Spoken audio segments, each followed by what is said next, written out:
Welcome everyone to another episode of the DL. I am your host, Tyler Robertson, the founder and CEO of Diesel Laptops. And I want to thank you for joining me today, whether you're on the audio portion or if you're on YouTube watching the video portion as well. I think we had a great episode today for you because it's not too often I get to line up a couple different things. One, somebody that's in South Carolina, right? In the same city. Two, someone that's in the diesel business, the industry.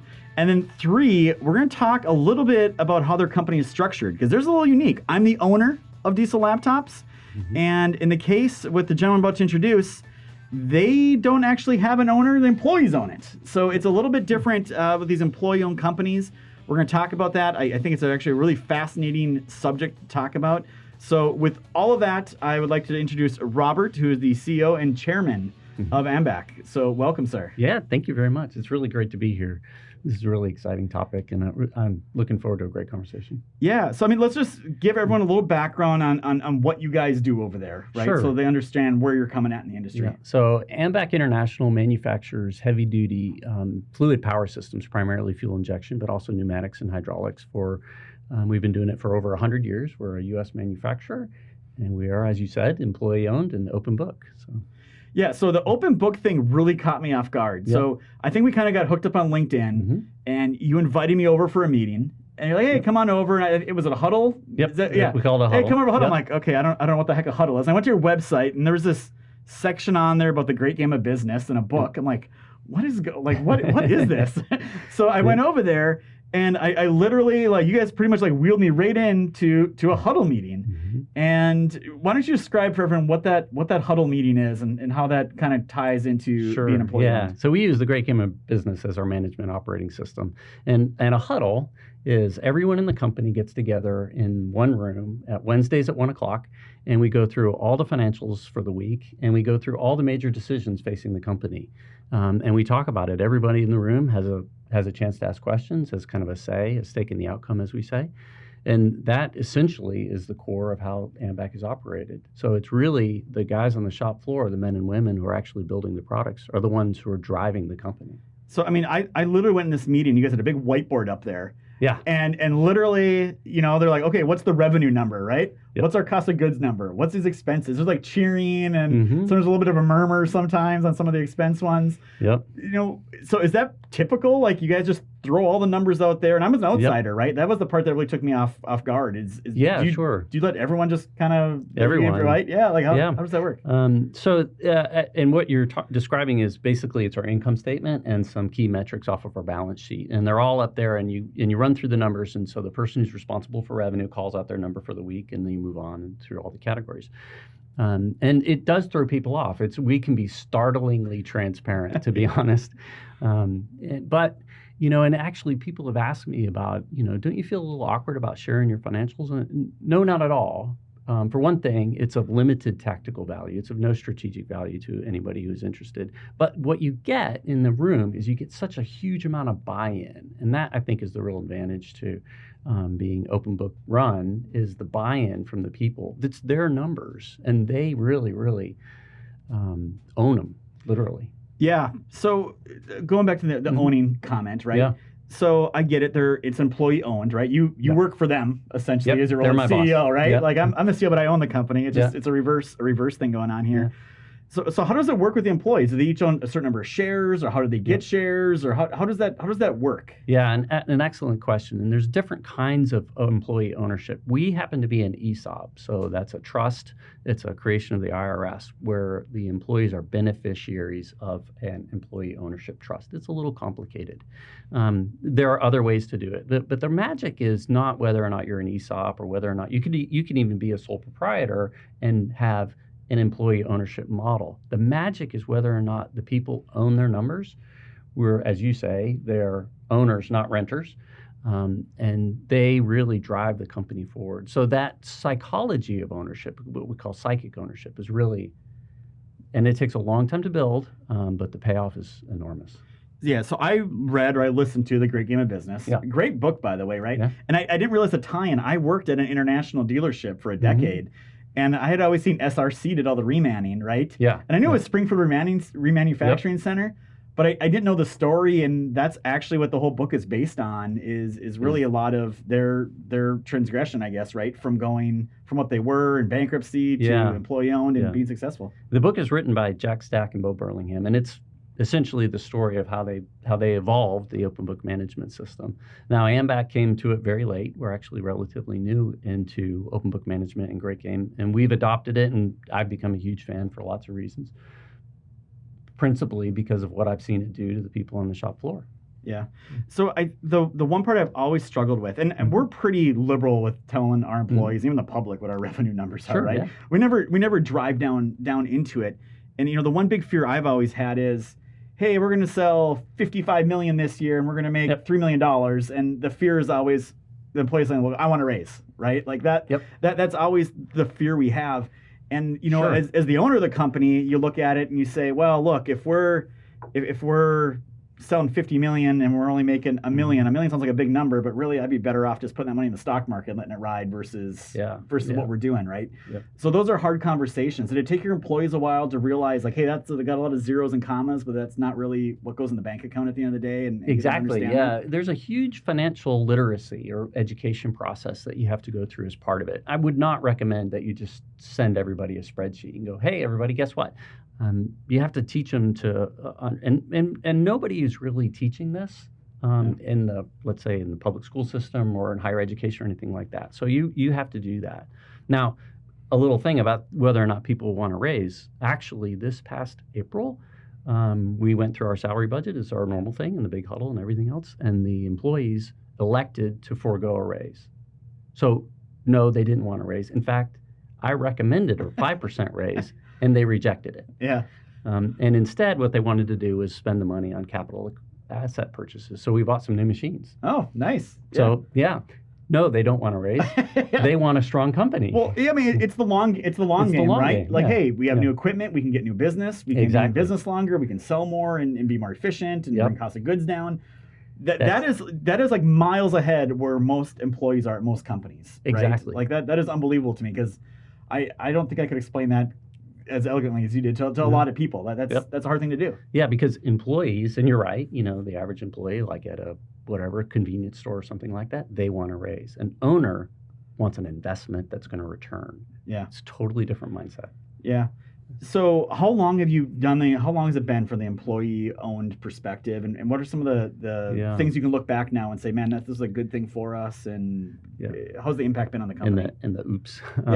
So we've been technically employee-owned since about 1987, I think it was, but not that psychological ownership, that psychic ownership. That's only been about 4 years. Okay. And the one thing, and that's why I earlier in my comments I made a decision, or I made a clarification between the two. There's a difference between legal ownership and psychic ownership. Psychic ownership is what drives value. Yep. Legal ownership is very important. I'm a huge fan. Psychic ownership drives value. Yeah. Well, I mean, they have to feel like they're a part of it, right? Yeah. And that there's something there for them. Anyone can just say, yeah, we're employee owned, but they don't see financials or don't understand them.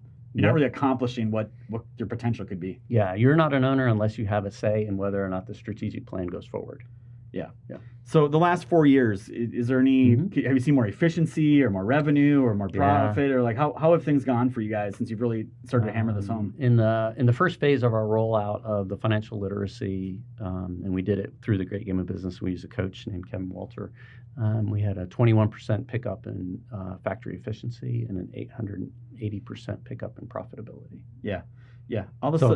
Boom. Right. Yeah. I mean, I think it goes back to what a lot of, including mine, what we try to do, right? Because we're not employee owned, but we want employees to feel involved and feel like they're a part of something. Yeah. And I would agree, it must be much easier to do that when they actually are a part of something versus just us telling them that they are. Yeah, it is a little, if you have the legal ownership, that it is a little bit different. But, some of the internal financial numbers like profitability and factory efficiency and stuff, those are really good numbers, and we're very proud of them. But the other thing that it does, which is really an interesting impact, is what it does for recruiting both associates and customers, and, subtle things that I never expected, like our warranty rate. Suddenly you're not calling into a help desk or a technician or something like that who's somebody who's looking forward to the weekend. You're talking to the guy who owns the place. Yeah. And, quality and warranty and customer satisfaction all, lift with this kind of an approach. Those are things all of a sudden, if you're on the factory floor, you care about what your you customers care think very about your product, deeply. right? Yeah, It affects your pocketbook at the end of the day. it does. Yeah. No, it's very interesting stuff. And I think the other unique thing too is, I mean, you truly are a USA manufacturer, right? We are. I mean, you see all these supply chain things going on. I'm having problems getting chips or diagnostic tools. We're getting price increases. We import from Asia. We import from Italy. We import from Spain. Costs are exploding everywhere. Yep. And we're trying to get better at that whole supply chain side of it, right? We're noobs when it comes to that stuff. Yeah. How's the impact been with everything, how you guys have been operating? Well, it's not that we don't have problems. I think everybody has problems. But generally speaking, and you've seen it, on one end of the factory comes bar stock steel and blocks of aluminum. Out the other end comes fuel injectors and fuel pumps and hydraulics and stuff like that. So when your supply chain is only 300 yards long, it's a little bit different scale than if it's 12 time zones long. So, we do pretty well. The other thing that we do is our supply chain team, they're owners, right? So they are forecasting well in advance. We do a 10-year, 5-year, 3-year, and 1-year forecast, and we revise those every 6 months. So we are way, way out ahead of the marketplace buying raw materials and critical supplies long before most people realize that there's going to be a problem. So how difficult is it competing, because that's the big thing, people buy stuff overseas, right? It's Sure. like, oh, it's cheaper, right? Yeah. And I got to imagine with freight costs and logistics, it's kind of leveled the playing field a little bit more It has, in that regard. But I mean, how do you compete? Because obviously USA labor is more expensive than China, right? Yeah, although I think when you look at the hard numbers, those gaps are kind of closing. So USA labor or Chinese labor is becoming more expensive, or let's say Asian labor in general. So that's part of it. We have higher levels of efficiency, so that's part of it. But at the end of the day, what it really comes down to is if you're a driver and your truck's down, you need that part now. You call us, it's in stock, we ship. Yeah. That's the difference. Yeah. Yeah. You can take care of your customers. Exactly. The other piece that was odd, I thought was odd, at least walking around, is, Tyler, how's it hiring employees? I'm like, horrible. Like there's certain roles we can't fill at all, right? There's 11 million job positions opening. I'm like, did you have a problem? And how did we don't? Yeah. And we're very blessed right now in that we have a very solid recruiting pipeline. We're a really great team. And there's no secret there either. Like I said, I can be startlingly transparent. That success is built upon us very consciously being the best possible employer we could be for years. And so you bring in people, they're winners, they're the best players in the business. And guess what? Winners know winners. Yeah. There you go. Well, let's talk about the competitive marketplace a little bit. Sure. So, I mean, you guys make injectors, but I mean, I can name Bosch, Denso, Pure Power. I mean, there's some big companies out there and some of those companies actually even make diagnostic tools as well. So how do you compete in the marketplace beyond just the product, right? Because they have brand name recognition. Some of them are the factory OEM in some cases. Like it's got to be a competitive marketplace, I would imagine, for the components you guys sell. It is, and to a certain extent, people will compete on price or availability and those kinds of things. But I think something happened, and you've talked about this before, and you and I were just talking about it not very long ago.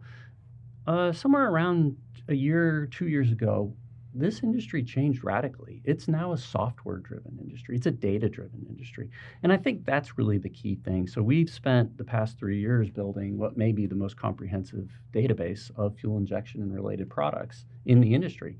So we have the ability to know from, make, model, year type information, from engine information, exactly what parts you need, and we can supply those parts. So that kind of an approach is very different than calling, 6 different suppliers saying, hey, do you have an AB12345? No, I don't know.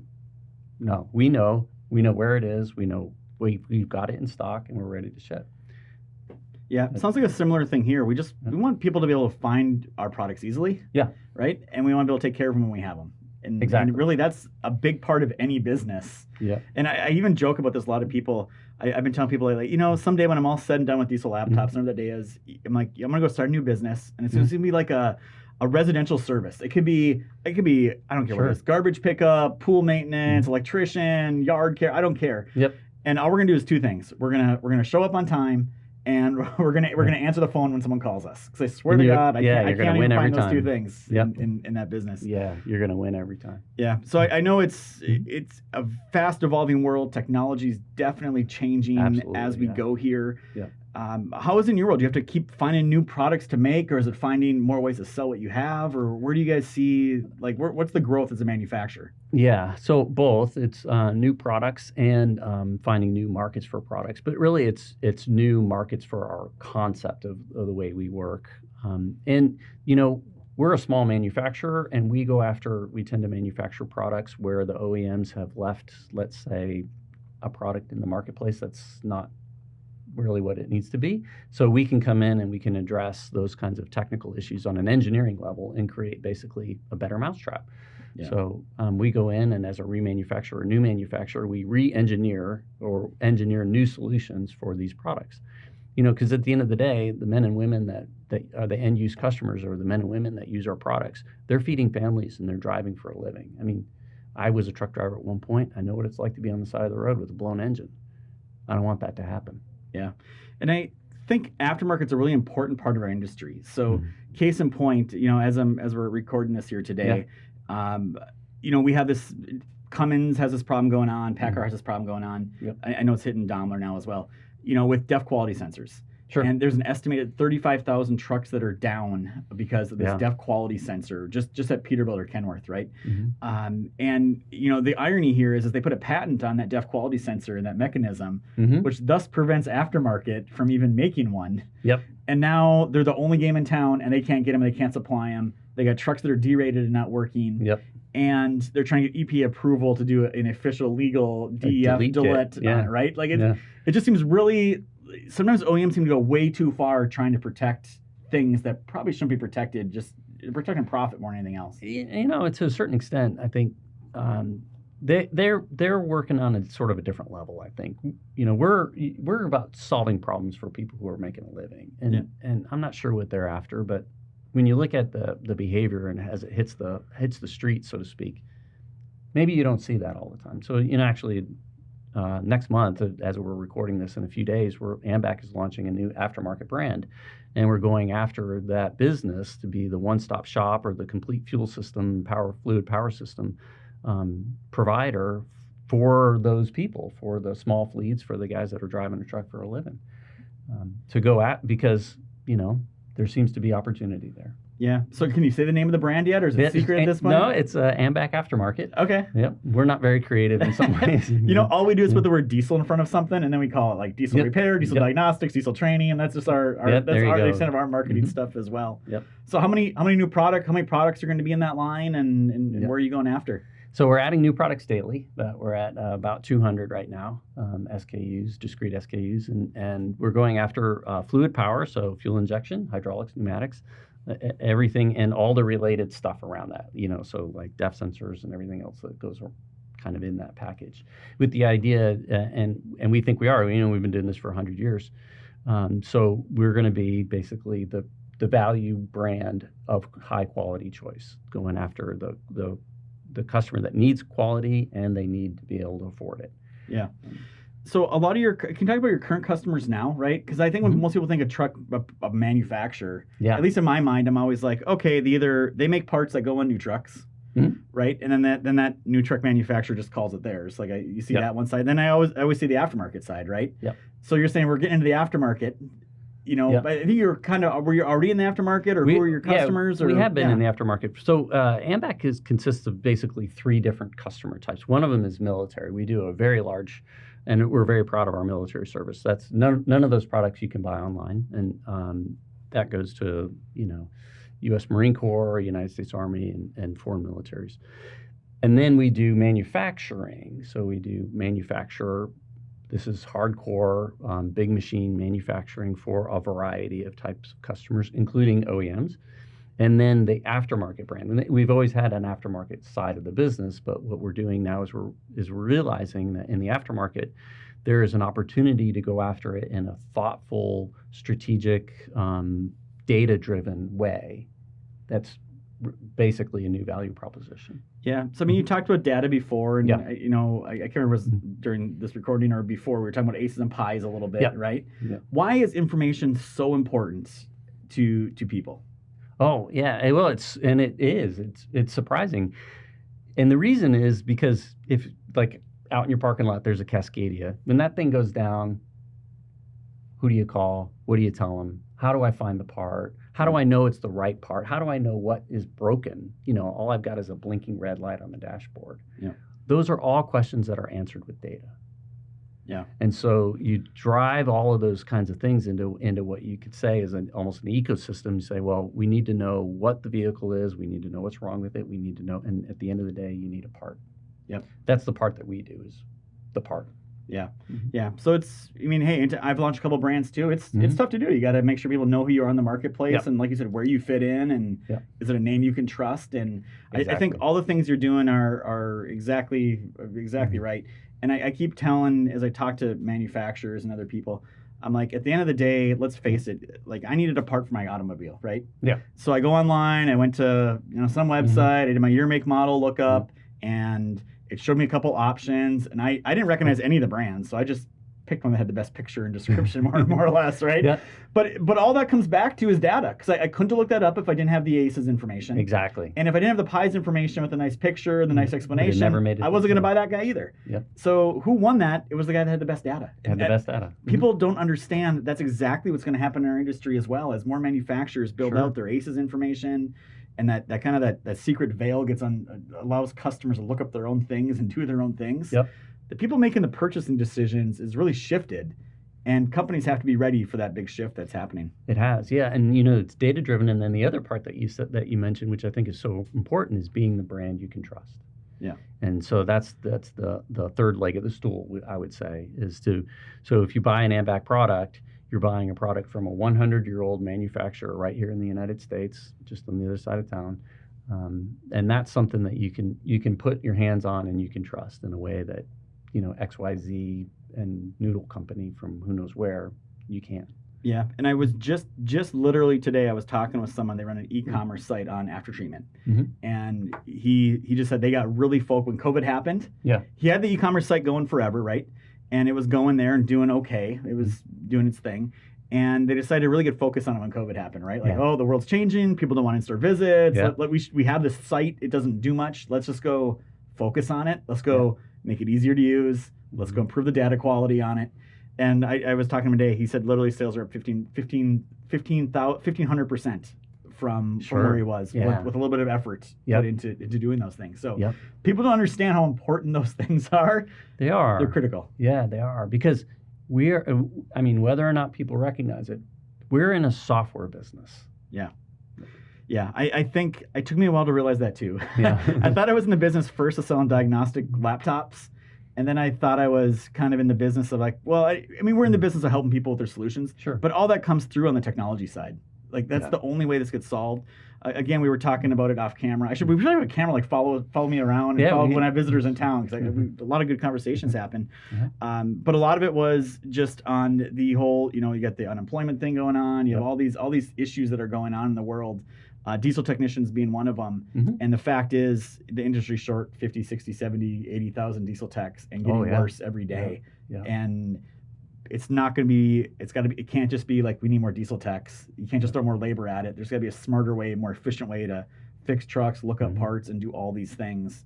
And really technology is what's going to help save this thing at the end of the day. Yeah, the old model just doesn't scale. So that's why, the three legs of the stool is you have to have the best team, you have to have the best data, and you have to have the best product. Yeah. You got those three, which is what we work really, really hard on all day, every day, to have those three: the best team, the best data, and the best product. Yeah, you're speaking the diesel laptop language there. I can definitely say that with everything going on. All right. So if someone's listened to this, I think there's a couple tidbits to take away. So first of all, Great Game of Business, where if they want to, Amazon, or where do they go to learn more about Great Game of Business? Great Game of Business has their own website. You're welcome to reach out to us. The books are on Amazon, all those kinds of things. I would highly encourage you to at least read it. It's well worth the time. Yeah, it was really, really eye-opening when I read that, and I think it's a proven thing that really can work. Oh yeah. And like you said, it talks a lot about how they did it and how it benefits, and I completely agree. I can't quite get there enough, yeah. but I'm working on it. I see the value. We'll get you there. I think if we had, when I look at diesel laptops, and maybe this is an excuse, but I mean we're going in so many different directions at once. We can hardly keep our feet underneath us, and to pivot to that's kind of a big deal, and you need to have the right executives in place to help manage that process and do those things. And it's a marriage, not a date, right? Yeah. So you're going to create a new relationship within your team, and you got to work on it every day. So yeah, I mean the fact is I won't own diesel laptops forever, right? Either I retire or I die, right? So I gotta what's the strategy when either of those come to be, and I don't, that's one of the possible things that could happen. I've seen other companies do that as well and say, hey, we're just going to. It's a smart move. Yeah. All right. So to learn more about your company or connect with you, where do they go? AMBACinternational.com and AMBACinternational.com/aftermarket after the 1st of October for the aftermarket side. Well, I'm super excited to check it out. I just want to say thank you for coming into the office today, into the studio, thank you for having talking. Me. This has been really good. Yeah, no, it's always great to talk with other fellow businesses in our space, right? Yeah. So that's a hard one to kind of line up a lot of times. Yeah. So it's been great having you on there. Yeah. And I will say this, so as we end every episode, it's not just diagnostics, it's diagnostics done right. It starts with having great quality manufacturers helping you out with the parts they need. So thank you much for coming on. Yeah, thank you. Thank you very much. All right. Thank you all for watching and listening.